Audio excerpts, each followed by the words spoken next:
Olá, paz do Senhor, meu nome é Natália Siqueira e eu decidi vir aqui falar para vocês um pouco da minha história.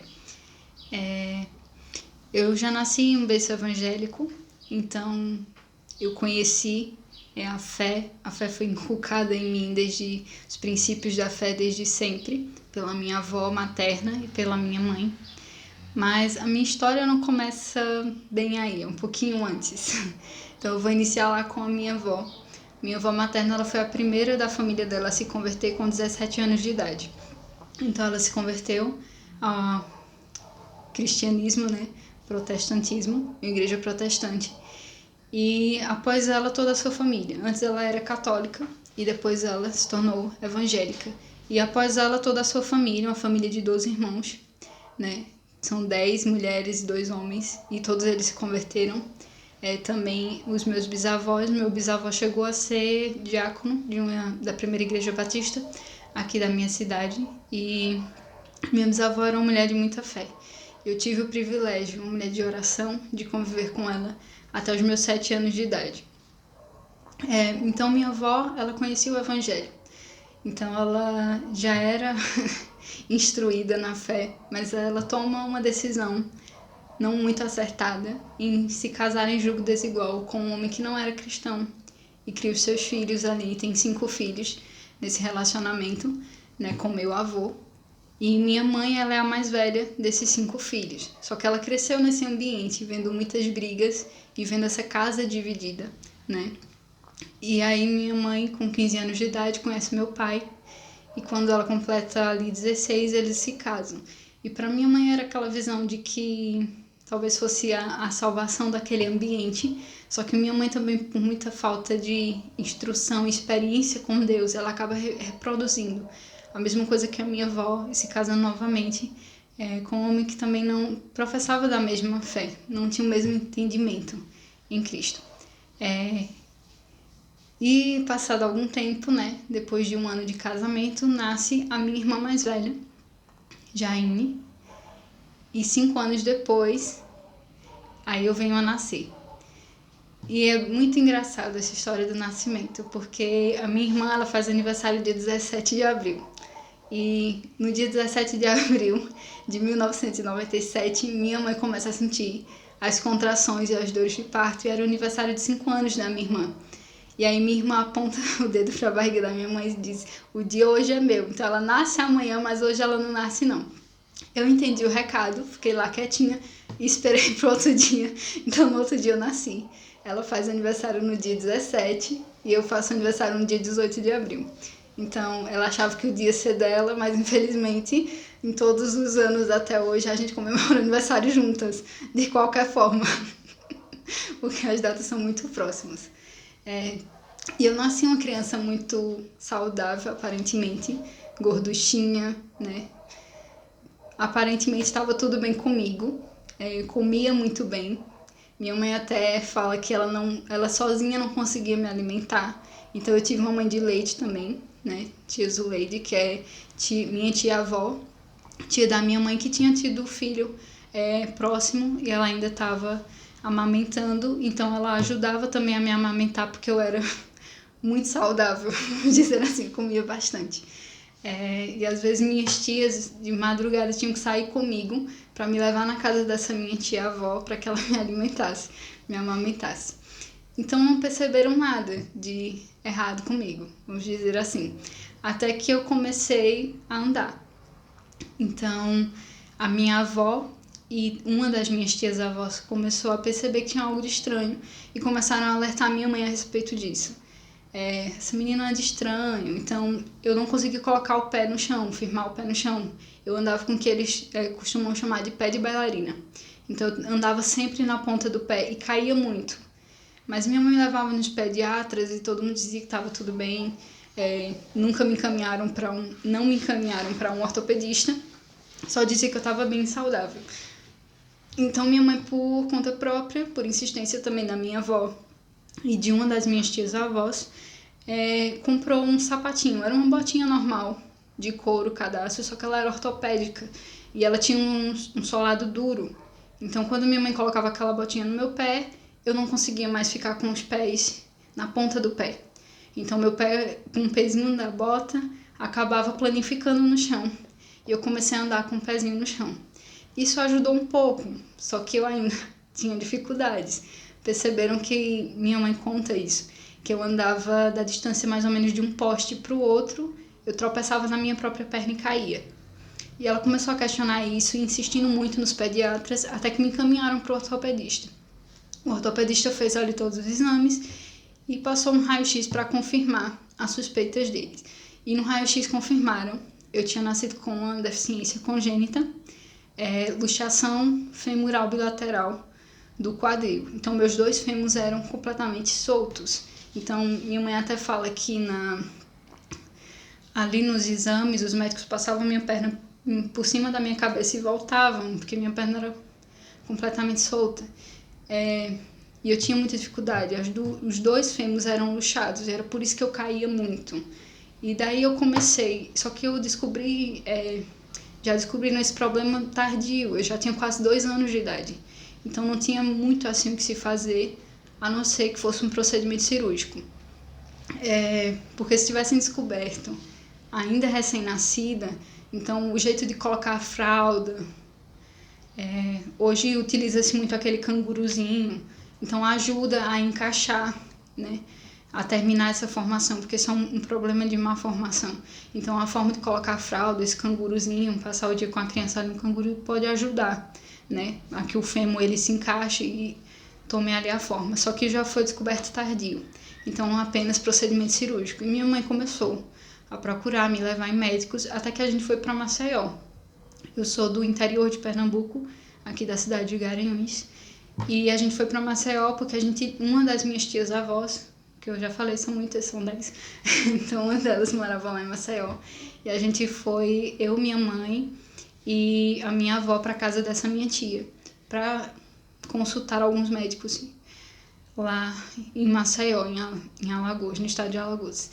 E a gente foi para um médico, era um hospital universitário, minha mãe me levou, esse médico começou a examinar e tinha um grupo de estudantes e minha mãe fala que ele começou a falar como seria a cirurgia, né, e imagina isso há mais de 20 anos atrás, hoje eu tô com 25 anos de idade, né, eu tinha por volta de 2 anos, e ele completamente insensível ali com a presença da minha mãe falando como ia serrar a perna e que ia rejeitar a primeira cirurgia, que teriam que ser feitas pelo menos 2 cirurgias em cada perna, isso ia levar pelo menos cerca de 2 anos, né, de cirurgias e fisioterapia, readaptação, porque eu já tinha começado a andar, então eu ia ter que reaprender a andar, né. Só que ele falou algo que deixou minha mãe muito assustada.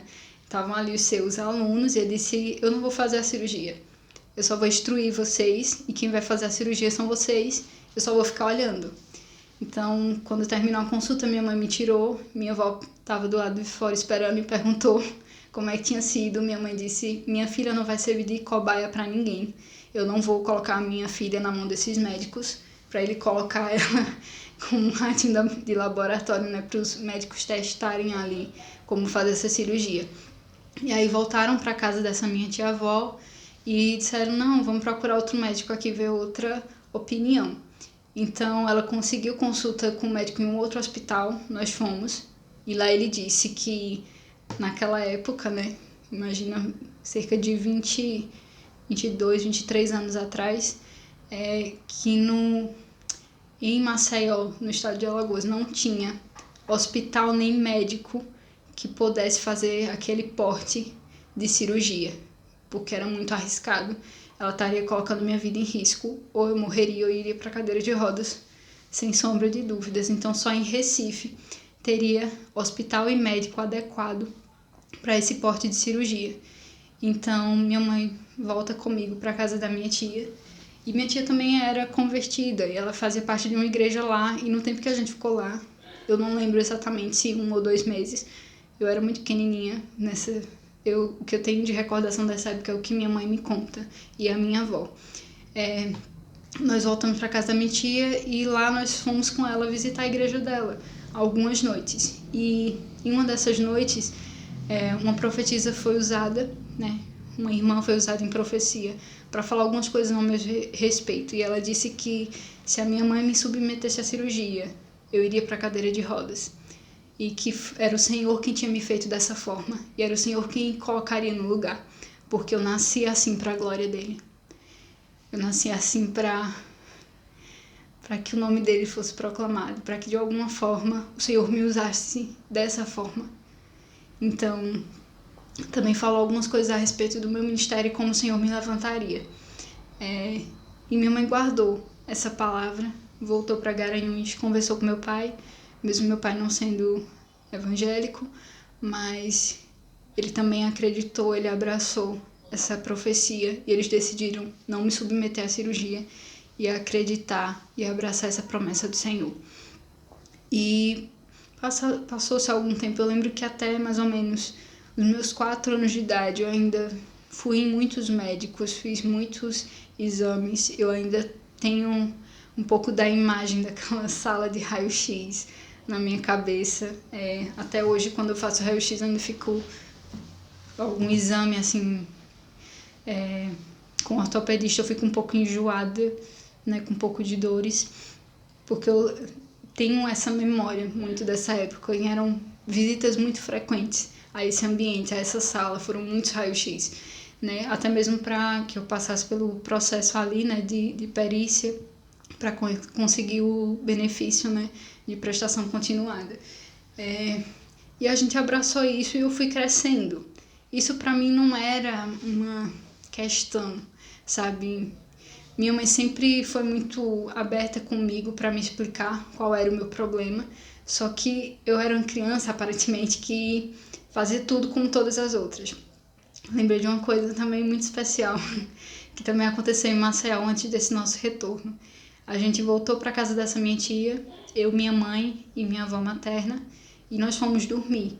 E no meio da noite, a minha avó começa a ouvir uma voz muito suave chamando meu nome. Natália, Natália, uma voz muito suave. E ela sabia que era o Espírito Santo. Só que ela entrou em desespero, porque ela achava que o Espírito Santo estava me levando. E ela começou a chorar e orar: Jesus, não leva minha netinha, não leva minha netinha. Mas na verdade, a partir daquele dia, eu tinha muita dificuldade para andar, mas eu comecei a andar. E eu comecei a ter uma vida mais dentro do esperado, do normal, do considerado normal. E eu volto, mas eu continuo com o mesmo problema, né? Continuava com o mesmo problema, mas eu conseguia andar, conseguia fazer minhas atividades como qualquer outra criança. Eu corria, eu brincava, eu caía muito. Vi muito galo na minha testa, talvez seja por isso que ela é desse tamanho hoje, mas foi isso aí, tive uma infância muito normal. E eu não tinha problema quando os meus colegas perguntavam por que eu andava estranho, por que você anda assim? E eu explicava. Eu só passei realmente por uma situação de bullying em escola pela minha deficiência. Eu acredito que no terceira série, né, que hoje é o 4º ano do ensino fundamental, que tinha um menino lá que me chamava de tronchinha todos os dias. Mas hoje, assim, eu penso, provavelmente ele tinha problemas muito piores, de família desestruturada, muito piores do que os meus, para que ele me tratasse daquela forma. Eu era uma criança muito problemática, assim, que dava muito trabalho na escola. Então, todos os dias me chamava de tronchinha. E até a 2ª série, eu estudei em escola particular. E naquele ano, na 3ª série, minha mãe me colocou em escola pública. E ela disse: se você não se adaptar, você fala comigo e eu coloco você de volta na escola particular e tento deixar você lá por mais alguns anos, até quando eu conseguir pagar. Eu disse: não, eu tô indo muito bem. Só que aí eu comecei a ter esse problema com esse menino. E em um determinado momento eu quis sair dessa escola e voltar para a escola particular. Só que minha mãe tinha engravidado do meu irmão. E era o meu sonho ser irmã mais velha. Porque eu tinha uma irmã mais velha. Mas eu queria essa experiência de ser a irmã mais velha. De ajudar minha mãe a criar o meu irmãozinho. De ver ele dando os primeiros passos, falando as primeiras palavras. De ajudar ele a fazer as suas atividades da escola.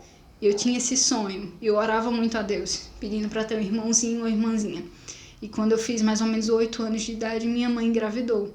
E por mais que eu estava passando por essa situação na escola de bullying com esse garoto, mas eu estava muito feliz, porque eu ia ser irmã mais velha, finalmente.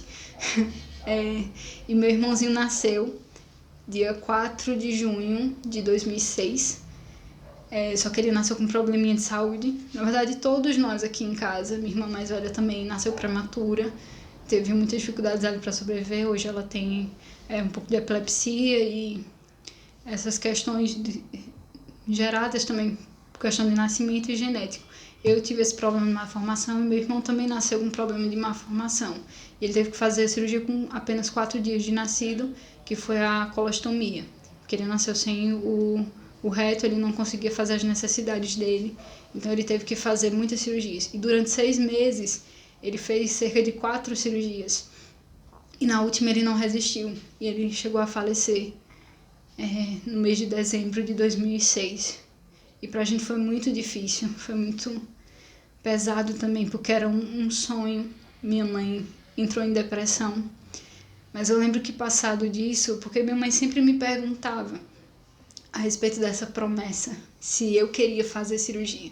Ela perguntava qual era a minha vontade. Ela disse, essa é a palavra de Deus para você, mas você quer fazer a cirurgia, você quer tentar? Eu vou atrás, eu busco, a gente faz a cirurgia. E ela sempre conversou isso comigo. E depois que meu irmão faleceu, eu lembro, por volta de uns 9, 10 anos de idade, eu comecei a falar que eu queria fazer cirurgia. Só que já era muito mais complicado, porque já era mais tardio. Então, eu não tinha, assim, tantas dificuldades, tantas limitações, mas era algo que me incomodava um pouco. Eu tinha poucas limitações. Eu conseguia fazer quase tudo, praticamente tudo. Eu não fazia, tipo, na escola, só educação física, era a única coisa que eu não fazia. Mas nunca tive grandes problemas, assim. Participei por muitos anos de grupo de dança de igreja, eu dançava. Mas eu queria fazer cirurgia. Só que a minha mãe, depois da morte do meu irmão, ela ficou muito abalada, muito desestruturada. Ela disse que ela não tinha estrutura para colocar mais um filho numa mesa de cirurgia e perder esse filho. E eu entendi minha mãe, então eu tive paciência, né? E foram passando-se muitos anos, mas eu não percebia muitas implicações. Eu sempre tive essa visão de que eu teria uma vida normal, muito dentro do normal, que eu não teria muitos impedimentos. Mas uma coisa que os médicos falaram muito para minha mãe também no início é que se eu não me submetesse à cirurgia, eu não chegaria aos 15 anos de idade. E se eu chegasse, seria em cadeira de rodas. E eles falaram isso porque também a minha coluna, né, por consequência dessa desestabilidade no meu quadril, começou a envergar. Eles não sabiam se ela ia envergar para frente ou para trás, mas que provavelmente ela ia começar, minhas costelas começariam a pressionar meus órgãos, poderiam chegar até a perfurar algum órgão e eu ia chegar a óbito, né? Então eles tinham essa preocupação e falaram isso para minha mãe. E eles já erraram aí para margem de uns 10 anos, né? Porque disseram que eu não chegaria aos 15, eu já tô com 25. E disseram que se eu chegasse era em cadeira de rodas até hoje. Eu não uso cadeira de rodas, eu ando normalmente. Eu tenho sim algumas dificuldades, mas porque a minha deficiência ela é degenerativa, né? E eu fui descobrir isso com o tempo também.